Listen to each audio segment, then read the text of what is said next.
Hello guys, അപ്പോൾ ഇന്നലെ ചെന്ന് കിടന്നുറങ്ങി. ഇന്ന് രാവിലെ ക്ഷീണമൊക്കെ മാറ്റി ഒരു നല്ല നൂലപ്പവും കഴിച്ച് ഇതിപ്പോൾ എങ്ങോട്ടാന്നല്ലേ, ഇതിപ്പോൾ പെരുന്നാൾ കുർബാനയ്ക്കാണ് നമ്മളിപ്പോൾ പോകുന്നത്. അവിടെ ചെന്ന് റിനി ചേച്ചിയുടെ നെറ്റും അടിച്ചു മാറ്റി സേരിക്കുട്ടി പിന്നെ പ്രാർത്ഥനയായിരുന്നു. അത് കഴിഞ്ഞ് ഞങ്ങൾ പിന്നെ അമ്പെടുത്തു.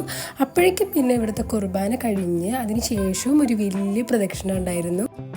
സേരിക്കുട്ടി പൂപ്പിക്കട പോലത്തെ കൊടയാണ് എടുത്തിട്ടുണ്ടായിരുന്നത്. ഞാൻ വലിയ കൊട എടുത്തു. കുറേ നാളായിട്ടുണ്ടായിരുന്നു ഈ മുത്തുക്കട പിടിച്ചിട്ട്. അതുകൊണ്ട് തന്നെ എനിക്ക് പണ്ടത്തെ നുസ്റ്റ് പിടിച്ചെന്ന് വേണം പറയാനായിട്ട്. കുറേ നാളായി പ്രദക്ഷിണത്തിന് പോയിട്ടും കൊട എടുത്തിട്ടും ഒക്കെ. എന്തായാലും നല്ല വെയിലായിരുന്നു എന്ന് വെച്ചാൽ പോലും നല്ല ഒരു യൂണിറ്റ് ഞാൻ അവിടെ കണ്ടു. എല്ലാവരും വരുന്നുണ്ടായിരുന്നു പ്രദക്ഷിണത്തിനായിട്ട്. അങ്ങനെ ഒരാളും നേരത്തെ വീട്ടിലോട്ട് പോകുന്നുണ്ടായിരുന്നില്ല. അങ്ങനെ പിന്നെ ഞങ്ങൾ ഫോട്ടോ എടുത്തപ്പോൾ നൈസായിട്ടൊന്ന് ഫോട്ടോയ്ക്ക് പോസ് ചെയ്തു.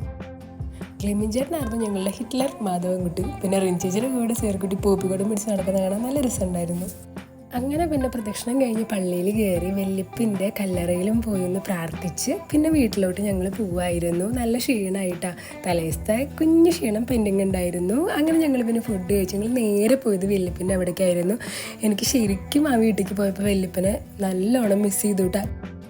എനിക്ക് വല്യപ്പനായിട്ട് കുറേ വർഷങ്ങളുടെ പരിചയമൊന്നുമില്ല. പക്ഷെ കല്യാണം കഴിഞ്ഞിട്ട് ഒരു 2-3 ഡേയ്സ് എറണാകുളം ടീമും ഹൈദരാബാദ് ടീമും കോട്ടയം ടീമും തൃശ്ശൂർ ടീമും എല്ലാവരുമായിട്ട് ഞങ്ങൾ ശരിക്കും പറഞ്ഞാൽ ഈ സമ്മർ ബദലഹം ഫീലായിരുന്നു ഞങ്ങൾ അവിടെ എൻജോയ് ചെയ്തിട്ടുണ്ടായിരുന്നത്. ആ ഒരു വൈബ് ഇപ്പോൾ ചെല്ലുമ്പോൾ അവിടെ ഒരു പീസ്ഫുള്ളായിട്ട് അങ്ങനെ അനക്കൊന്നുമില്ലാണ്ട് കാണുമ്പോൾ എന്തോ ഭയങ്കര ഒരു വിഷമമായിരുന്നു.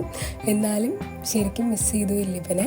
അത് കഴിഞ്ഞ് പിന്നെ ഞങ്ങൾ തിരിച്ച് ഫ്ലൈറ്റിലേക്ക് വന്ന് അവിടെ പാർക്കും കാര്യങ്ങളൊക്കെ ഉണ്ടായിരുന്നു. സേർക്കുട്ടി പാർക്കിൽ അങ്ങനെ അധികം പോയിട്ടില്ല. അതുകൊണ്ട് തന്നെ ഫുള്ള് ഒഴുകലും മൂഞ്ഞാലാട്ടും അങ്ങനെ ഫുൾ ബിസി ആയിരുന്നു. പിന്നെ കളിപ്പിക്കാനായിട്ട് ചിന്നപ്പനും അന്നപ്പനും ഉള്ള കാരണം കൊണ്ട് തന്നെ സേർക്കുട്ടി ഡബിൾ ഹാപ്പി ആയിരുന്നു.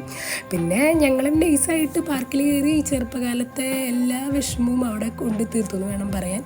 അങ്ങനെ ഞങ്ങൾ അവിടെ കിടന്നുറങ്ങി. പിറ്റേ ദിവസം രാവിലെ തിരിച്ചത് തൃശ്ശൂർക്ക് പോവുകയാണ്. ഇനി അടുത്ത കോട്ടയം വരവിനുള്ള കാത്തിരിപ്പാണ്. കുറച്ചധികം നാൾ